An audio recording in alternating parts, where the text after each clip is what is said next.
Welcome to today's session. Today we will be talking about the concept of logic and the types and characteristics of various arguments. Now to start with, what is logic? A child when he grows asks a number of questions. Why do stars come up? Why do moon come out in night? Okay. So there are a set of questions that are to be answered, and every question that is being asked has some logic behind it. So logic is something that focuses on a good reasoning. Okay. Then the another important concept when we talk about logic is there must be a well-structured thought process. So you should have a structured thought process. And finally, it's thinking about something. So I could say more deeply, it's thinking about thinking.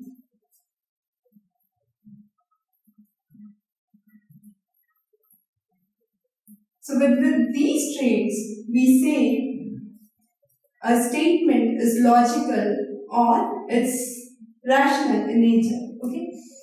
So when we talk about logic, there can be a couple of questions that can come up. What is courage? What is self-control? Okay. So all these questions are kind of logical propositions that are to be answered. Now, there is a common term in logic that is known as syllogism. Syllogism states, if A then B, okay. So I'm just writing the preposition first and we will replace the words later on. Okay. So if the preposition says, if A then B, if B then C, okay. Therefore, A would lead to C. Okay. Or I can say then A is C. If I want to write it in words, I can say then A is C. Now let me replace ABC by these three rings I have. Okay. Consider A as the smallest ring or the green ring I have, B as the red ring, and C as the biggest ring I have. So if I say, if this small ring fits in the big ring, okay, or I can say this ring is a small than red ring, okay. So I can say if green ring is a small than red ring, okay. In the next statement I say red ring is small than orange ring. Therefore, I can ascertain that this green ring would be small than this green ring would be small than the orange ring. Okay, so that is a kind of syllogism where I am trying to say if these two things or these two premises are correct, okay, then the conclusion I am drawing based on these premises would be correct. Now these premises and conclusions form the basis for an argument. Now an argument in philosophy is totally different concept. Okay, if I talk about argument, a person can understand it's kind of heated debate, it's kind of a quarrel or a fight. But when we talk about arguments, specifically in terms of logical propositions, we say argument is something when we are trying to put in some premises and based on that premises, we are trying to prove or give a valid conclusion about something. Okay. So there would be two terms I would be introducing here.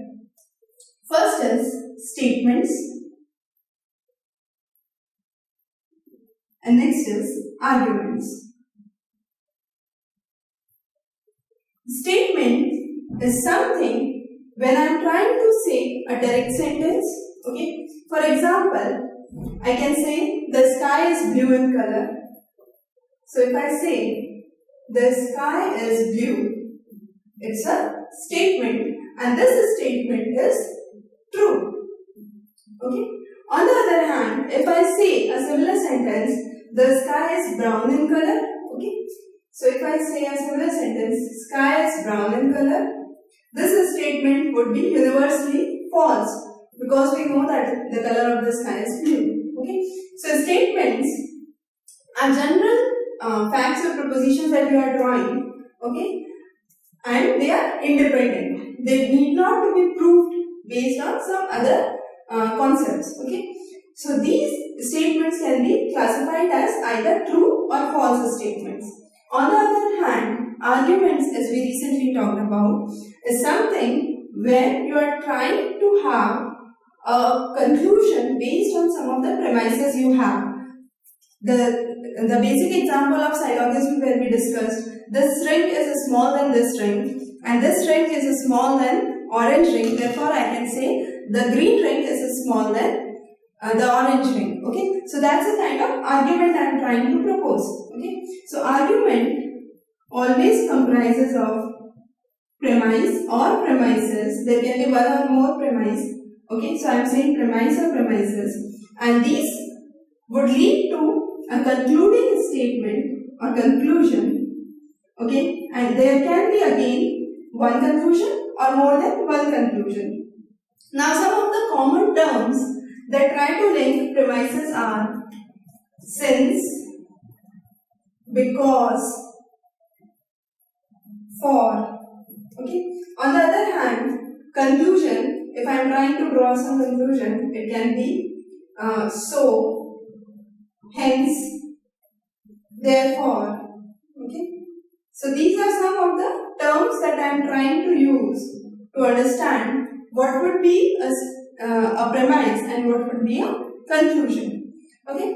Now, before we start with the characteristics of arguments, we need to understand there are two basic types of arguments we have. These are known as deductive arguments and inductive arguments. Okay. So deductive argument, if I am trying to understand that, let me make a simple example. I have two premises. First is all dogs are mammals. Okay. So if I have a premise that all dogs are mammals, okay, I have next premise, all mammals are animals. Okay, based on this premise, these two premises, I can state that all dogs are animals.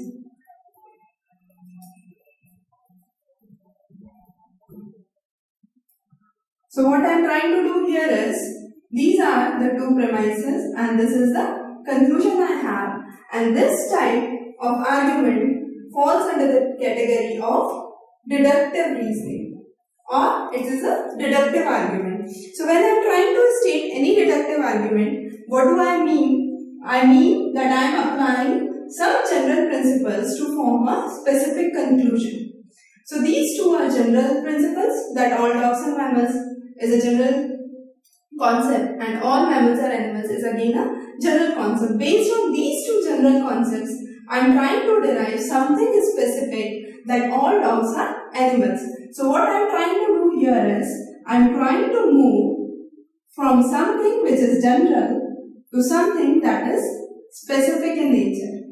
And this is what is a deductive argument. Okay.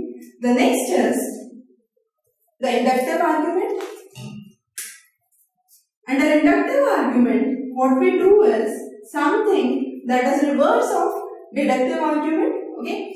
So I am trying to move from specific statements, okay, or specific premises, and I am trying to formulate generalized principles. Now it's important to note here that deductive arguments are also known as theory, data collection, analysis method.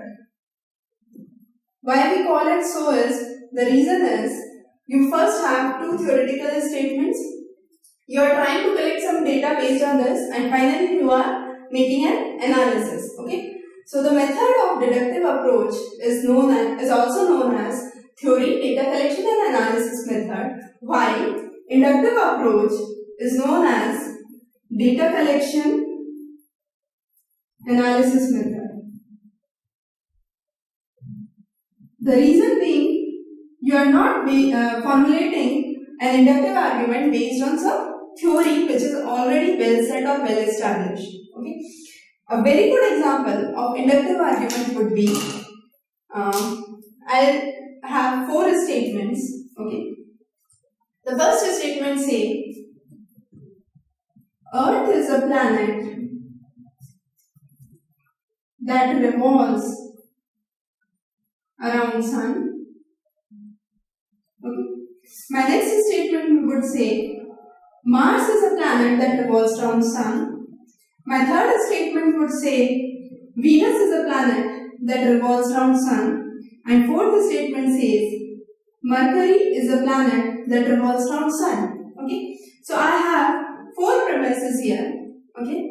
Based on these 4 specific statements that I have, I am trying to formulate a generalized principle, and that principle here would be, my generalized principle here would be that if I am saying Earth revolves around Sun, Mars also, Venus also and Mercury also, I can kind of generalize it saying that all planets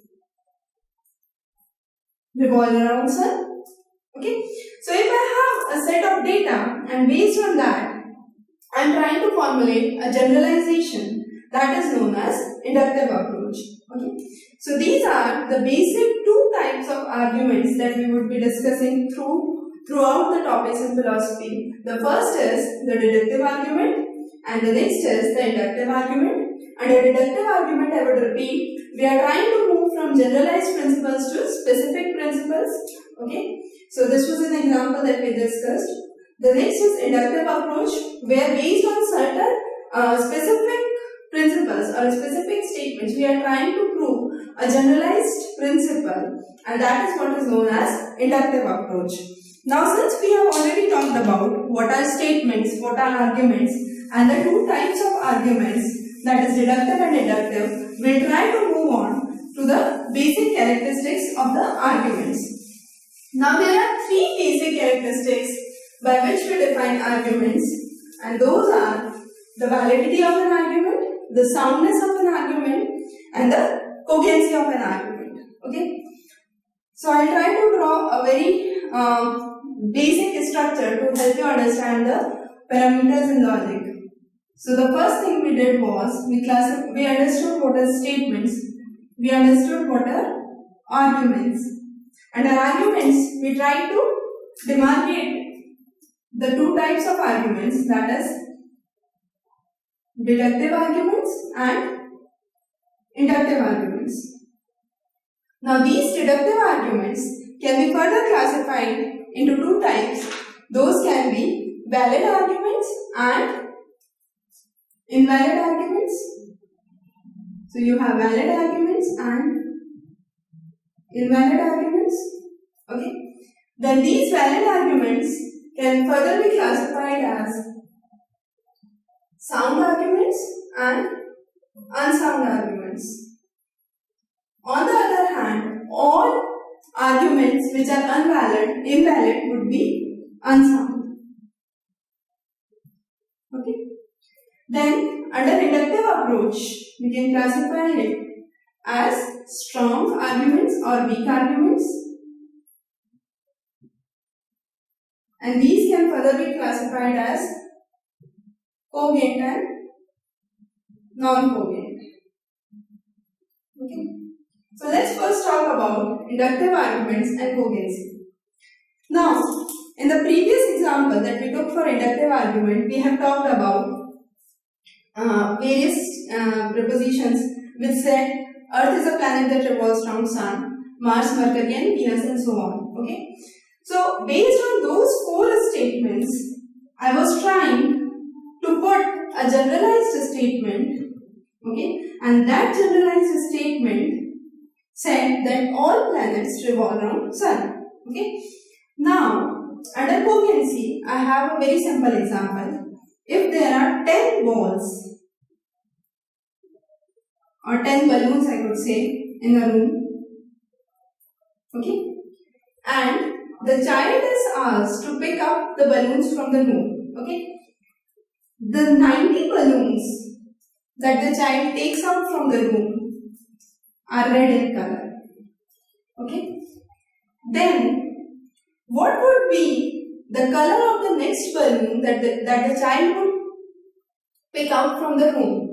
Now, since out of 100 balloons, 90 were red, there is very high probability or very high chance that the 91st balloon that the child would pick up would also be red in color. Okay, and this is what is called as cogency. So this is the basic concept that we try to understand under cogency. So cogency basically says we try to match the things. For example, there is a mathematics professor who is trying to solve a very difficult numerical in mathematics. Okay, according to him, he writes say 10 steps and gives a solution. So according to him, those 10 steps and the final solution are correct. So the professor says that these are the 10 steps and this is the solution and this is the correct solution. Okay. Now there are 10 students in the class. Of those 10 students, 8 students agree with the professor, but there are 2 other students who believe that this process and this solution, because they cannot understand it, they believe that this is an incorrect method to solve the problem. Okay, so those 8 students would be highly cogent with the professor, okay, or they would believe that these steps and this solution is a correct solution. But according to these 2 persons, the answer and the solution is not correct. So the concept of cogency here is person relative. Okay, so these 8 people, since they are agreeing with what the professor is saying, these 8 people would be cogent, and these 2 people who are not agreeing with the professor, according to them, the argument would be non-cogent. Okay, so that is the basic and the fundamental concept of cogency. So when we are trying to say there are a set of premises, okay, and based on that you are proving a conclusion, there is very high probability that the further conclusions will follow it, and that is known as what is cogency. Okay. Next we'll move on to what is a valid argument. Now we have heard this term off and on in our daily life. Is the work you are doing valid? Do you have a valid degree from a college? Okay. So those kind of terms that are used to explain valid is not related to what we are doing here. The term valid here tries to explain whether the 2 statements, the 2 premises we are taking are trying to lead us to a specific conclusion or not. Okay. So I try to explain the concept of valid and invalid arguments. Okay. So first we will try to move with a simple example for valid argument. Okay. So we will again take the same example. All dogs are mammals. All mammals are animals. So we can say all dogs are animals. So that's a kind of valid argument. Okay. Now let me make another statement. I can say Gujarat is in India.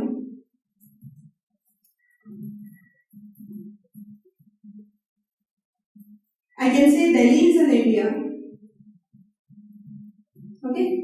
Based on these 2 statements, if I make a conclusion that Gujarat is in Delhi, that means this argument is invalid. Okay. So this is how we try to understand the validity of an argument. So these 2 are different premises, but these 2 premises does not prove that the conclusion that we are trying to draw from this, and therefore these kind of propositions would be invalid in nature. Okay. Since this proposition is valid, this proposition can never be sound. For any argument to be sound, it's a simple formula that you can remember. So sound would be equal to valid plus true premises, or valid plus two prepositions. Okay. So in this case, first and second are true, but the third is false. So it is unsound. So any combination if you take which is invalid would always be unsound. But an argument which is valid can be sound, cannot be sound. Okay. So we are trying to understand an argument that is kind of valid and sound. Okay. So if I say orange ring, I will reverse the statements that I said. Okay. So if I say orange ring is greater than the red ring, okay, the red ring is greater than the green ring.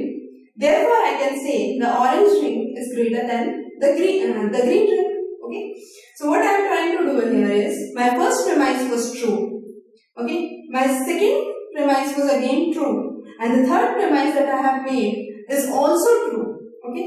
So that means this argument is valid as well as sound. Okay. So if I say this box is bigger than this box, okay, and the next statement I say this box is bigger than this box, okay. Based on these two statements or these two premises, I am trying to draw a conclusion that this box is bigger than this box, okay. So these two premises, based on these, I am trying to draw this conclusion, okay. And therefore, since these two premises are independently correct, the conclusion is correct, I can say this is a valid argument. Now, I will try to judge the how true the propositions are. So this figure is definitely greater than this figure. So I can say it's true. Then this is greater than this. So this is again true. And finally, as I can see in the picture, this is bigger than this. So this is again true. Okay. Since all the three statements here are true, I can say this argument is valid as well as sound. Okay. Now, let me move on to a final example here. Now this example is a bit tricky in nature because I would be trying to introduce all the three concepts of validity, soundness and cogency in these. So the first statement here says, if there is God,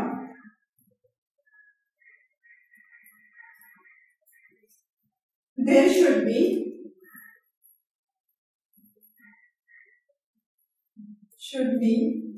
no evil in the world. The second statement says, but there is evil in the world. The conclusion here would be, there is no God. Okay. Now let me go through these sentences. If I am trying to say if there is God, there should be no evil in the world. That seems to be a kind of correct premise. Okay. The next is, but there is evil in the world. That's again a correct premise. So if I try to understand these two premises independently, I am not saying whether I am an atheist or not, or whether I believe in God or not. If I just try to understand these two sentences, based on these two sentences, I can definitely say that if I link these two sentences, then I can say there is no God. That means this statement, or this argument is definitely valid in nature. Now, let me talk about soundness of this argument. If I believe in God, okay, I would say the first statement is true. Okay, I would say the second statement is true, but I would say the third statement, the conclusion is false, because since I believe in God, I cannot draw a conclusion that there is no God. Okay, so if there are two premises that are true and final conclusion that is false, that means this whole argument cannot be sound. So I cannot say whether it is sound or unsound, because it depends from person to person. So it's kind of person relative And in the previous session, we have already talked about the concept that a person relative in nature are studied under cogency or cogent or non-cogent. Okay. So since this is person relative, I cannot judge the exact statement, because there can be a person who does not believe in God. So according to him, the first statement would be false. Okay. And this statement would be true. Okay.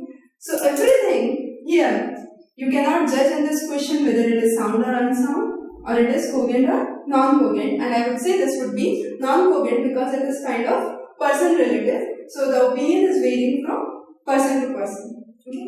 So with this we covered the class on logic, types and characteristics of argument. In the next class we will be talking about the fallacies in argument,